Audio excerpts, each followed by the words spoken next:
Best way to get concrete from here to there. No doubt about it. All right, what's going on? We are going to have fun today. We need to get concrete up to the roof up there. And as you can see, space is limited. And we have electrical vaults that we're working around, manholes that we're working around, all kinds of stuff. And of course, the boom is coming off of that side of the pump. But there is a way around that. Work my way over here. We've got a lot of slack in the hydraulic lines.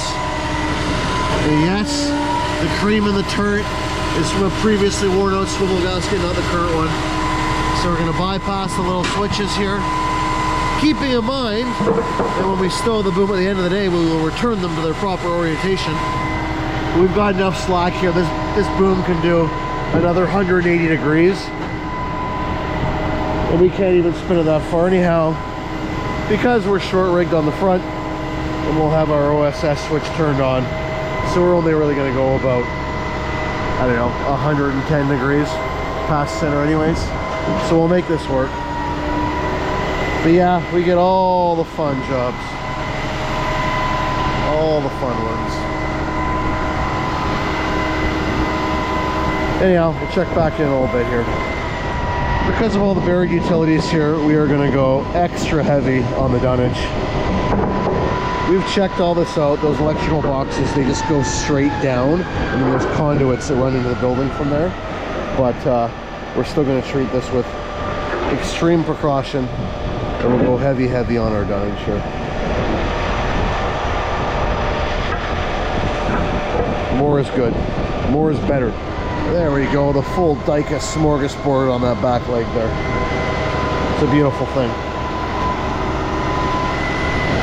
And I'll show you in a second here how I'm going to bypass the switch.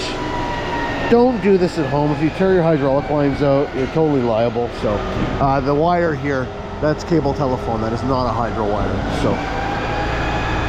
So see, Sid's going to lift his boom up.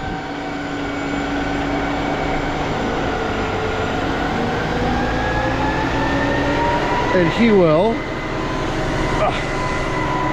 attempt to swing off the driver's side.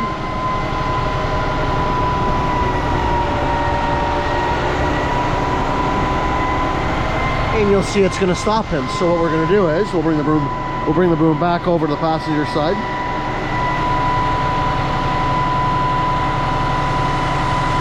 And I will do something like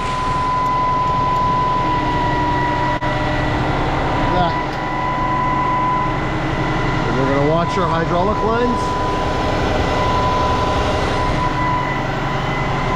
And as you can see, we've got a ton of slack on these lines before they would ever get into a situation where they're wrapped around tight and things are tearing apart. You're good.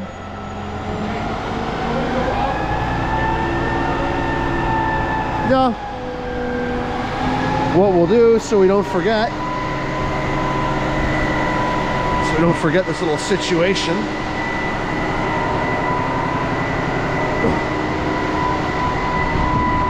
We'll grab this here cone.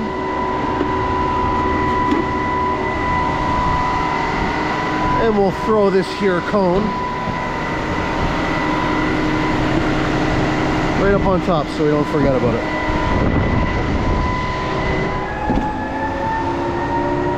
I need a YouTube video for Saturday. And I smelled adversity. Actually, I just smelled urine, mostly urine. Yeah, I mostly smell urine back there, but a little bit of adversity too.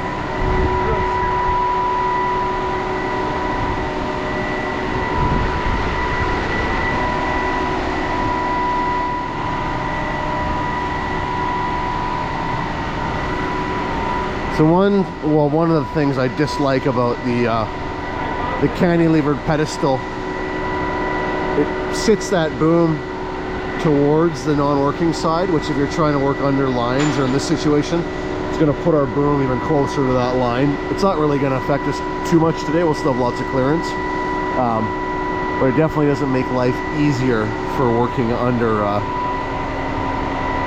certain overhead obstructions. So like I said, that is not a power line, it's a cable telephone line. So don't get your knickers in a bunch. You don't and I won't, promise.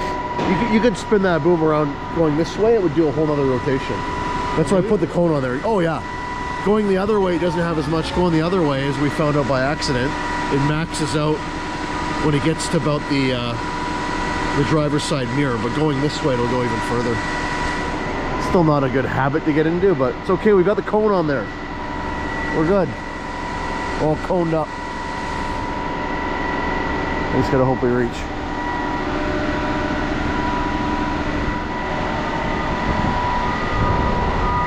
This is such a busy laneway. Oh man.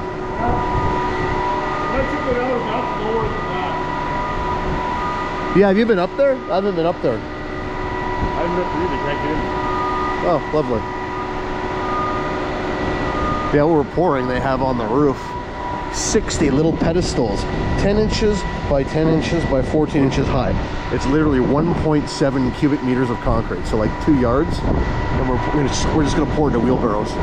Originally there was talk of running a bunch of line across the roof, but for what they're doing, it would just be more mess and trouble than it's worth, so we're just gonna pump into barrels. This is one of those ones where when you're short rigged and you look at it from up top, even though your boom's lean quite a few degrees over, it's scary as shit. Oh, it's just it's the worst stomach sinking feeling.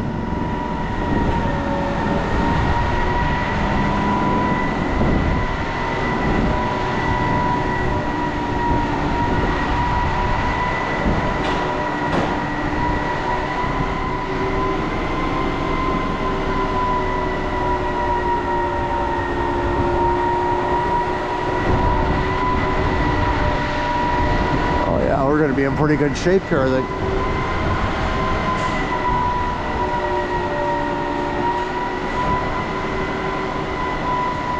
So we'll turn our OSS on as such that it limits us to the driver's side. And then we'll just go test it. Because I did bypass the limit switch on the passenger side. It's going to test on the driver's side that the OSS limit switch is still going to be functional. This is our OSS limit switch. You'll see as he slews the boom to the driver's side. And I hit this switch, it will stop the boom movement. So when this here hits this, it stops. And that will limit the boom to working in line with that front outrigger there. So our OSS is still active, even though we've bypassed the limit switch on this side. So I'll say this 10 times over, don't do this. I cannot endorse doing this, but we are in a situation here where we need to get the job done, and I've done this before, and I am confident that I've taken the appropriate steps as not to damage anything or put the machine in an unsafe situation. So we still have our OSS limit switches keeping us within the allowable working range. So we have tested that, we have verified that, we're good. Now we just need concrete. So when we are done today and we fold up,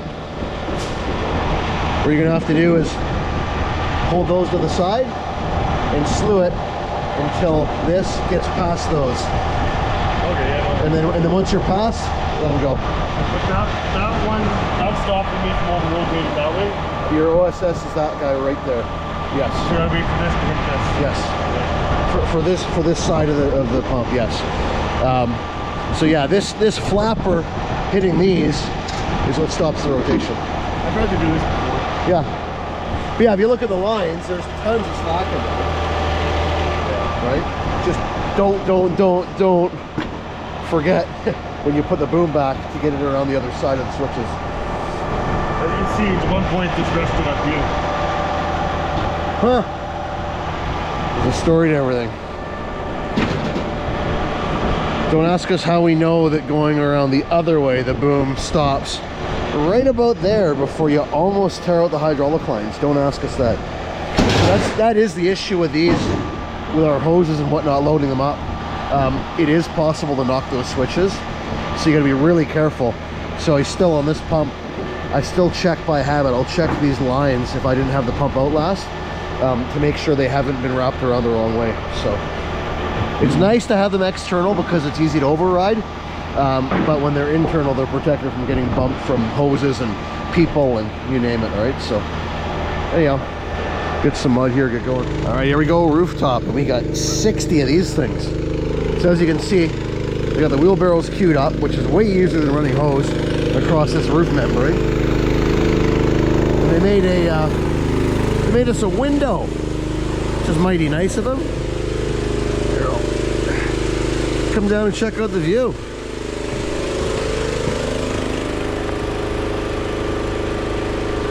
Beautiful.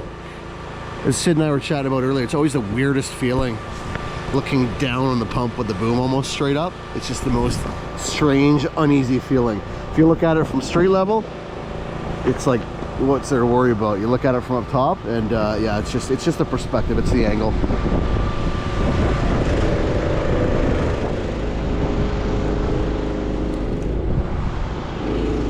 Not a bad view. Kind of a weird part of town. You got a mix of super expensive condos and social housing, and yeah, it's just kind of what do you call it, a eclectic neighborhood, something like that. There's Maury's big job, the new hospital. My buddy Maury, the Canadian water primer and crew, they've been doing a lot of pumping there. But yeah, we'll just wait on mud to get here, and the actual pour itself is going to be pretty straightforward and borderline, well, I don't want to jinx it, but I'm going to say boring, borderline boring. But now that I said that, it won't be.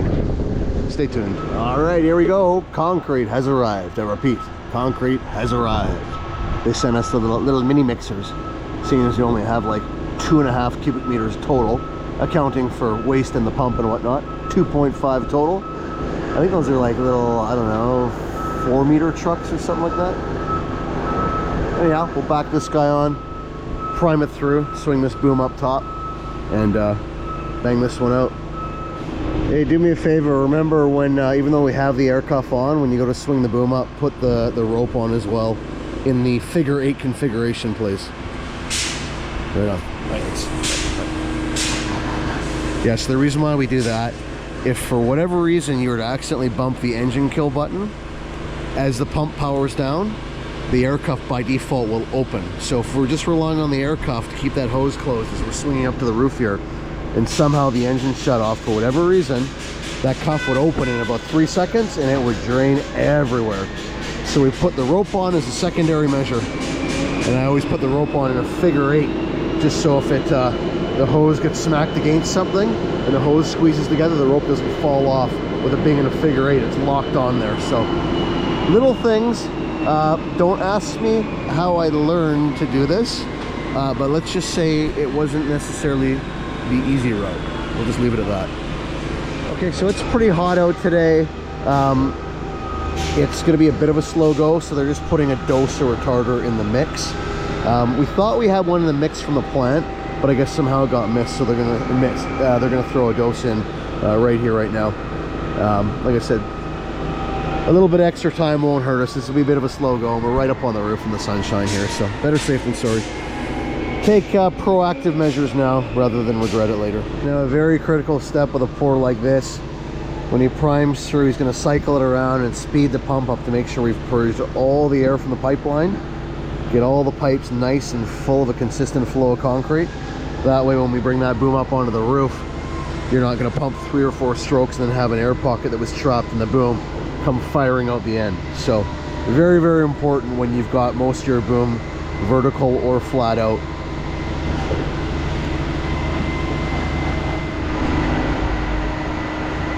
All right, away we go.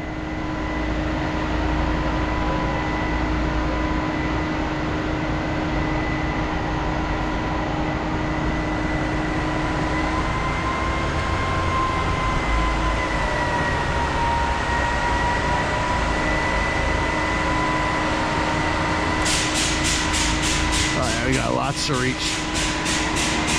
Lots of reach to get where we need to go.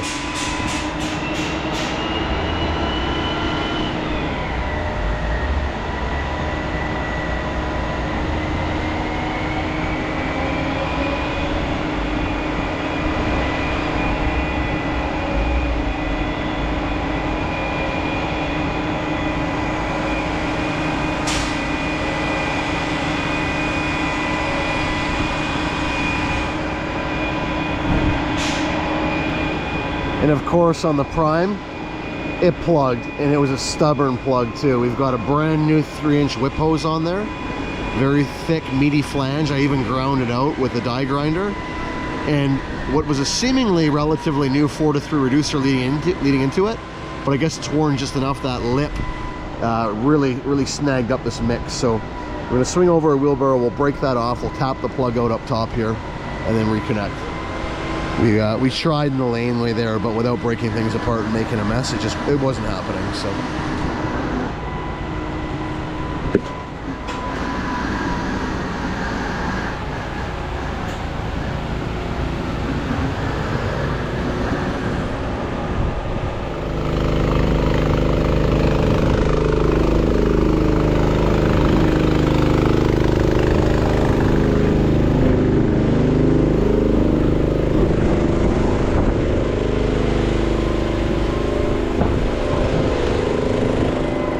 that looks weird. That looks weird. Ugh.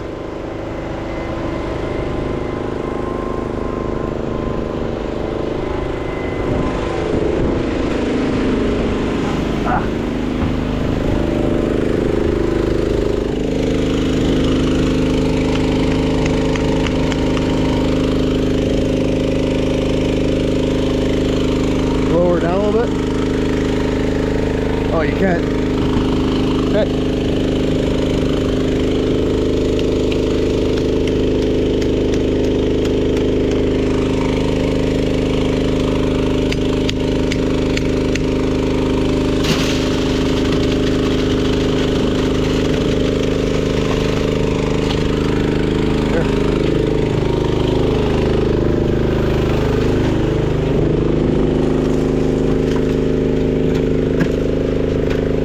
Okay.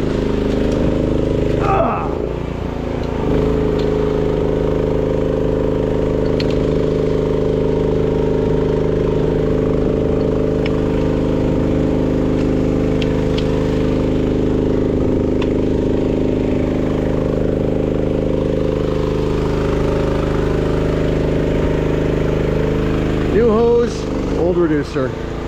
Oh joy. Not the new hose, just That's annoying. shorts.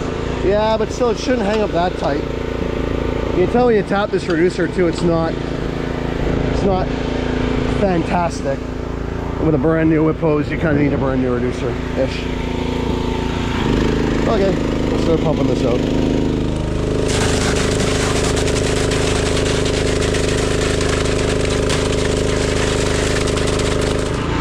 So yeah, this is pretty much the gist of it. Pump fills the wheelbarrow, fills every single one of these. These are the wheelbarrows go.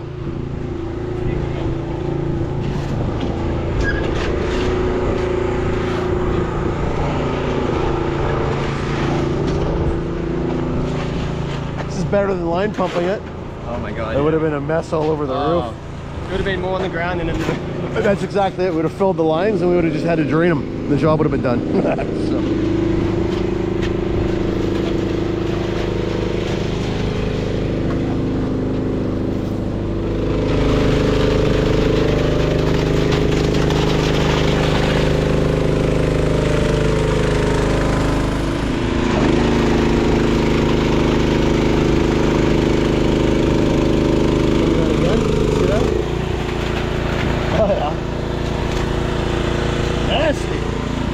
That's pretty much the excitement of what's going on up here today. I'll run back down to the lane for when we pack up here. But yeah, quick job. I call it an easy job, but it wasn't really an easy job. These ones are always interesting. But how else are you gonna get concrete up here? To try and mix two yards of concrete on the roof here, you'd be like 2 full pallets of bag mix. Giant mess, pain in the butt. This is definitely the way to do it.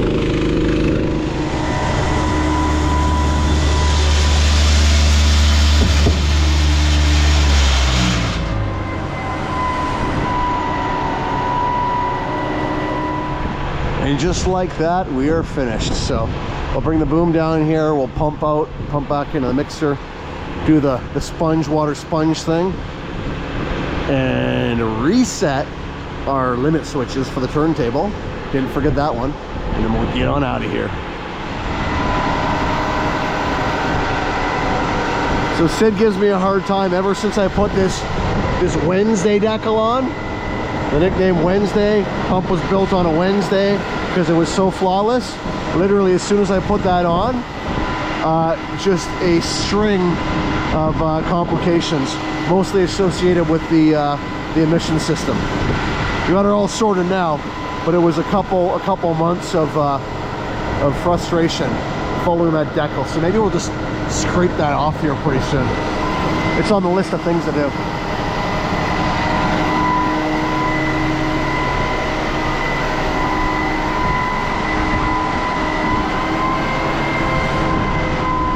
So we'll drop down, drop the hose in the mixer, drop our lid down, and pump the hopper out into the mixer, and then come down and pull our sponges back. Pump this down a bit and then sprinkle some retarder in.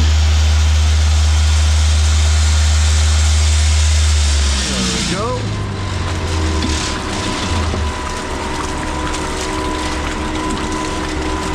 That's how I always do it. I pump it down so I'm just about to suck air, and then by the time I pound all the concrete and air through the boom, you'll just see the retarder out the end of the hose, and then it's a win-win. It's more potent for us, more retarder to less concrete, and then we're not dumping a bunch of retarder back into the mixer in case they're going to put the stuff into blocks or whatever it may be. So they don't go to strip them 3 days from now and they just go goosh when they pull the panels off. So yeah, that's how I always do it. I take it till it's just about to suck air, maybe a stroke or two from sucking air, and I'll sprinkle my retarder across the back. Some guys will cycle it around. I don't like doing that. I find this is more effective, and it's also quicker and easier. And that retarder is a Recover. It's a very, very potent chemical. I would say more potent than Delvo even.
Sponge is home. We just did one sponge today with a ton of water in front of it. I'm a big proponent of sponge, water, sponge. With certain jobs, certain situations, lots of water and one sponge is perfectly effective. Just got to make ultra sure you don't have any concrete hung up in the boom or the elbows if you're going to flood out in front of the first sponge. So the whole boom is empty, you just got mud the deck pipe. The pump can pull that water and the sponge up and whoosh down and through the deck pipe, almost like a water wash, reverse water wash.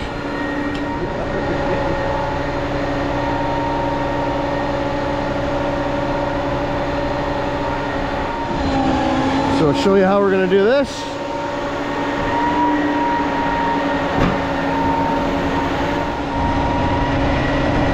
Over, flip that back, let it go, okay, there we go. Now try and go back the other way to make sure it's working, and it stops it, beautiful. Okay, we're good. So slewing sensors are back in place.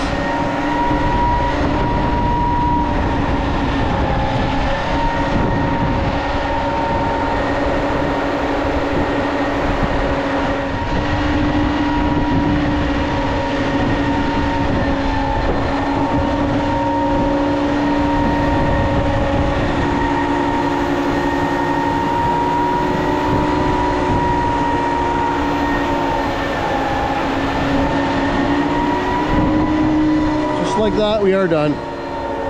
So we will pack everything up and we'll go back on out of here. Finito. Quick little job. Wasn't an easy job. Easy-ish, pretty tight, but nothing too crazy. So just another day working in the city here. So you know how it goes. Till next time, keep on pumping and we will catch you on the next one.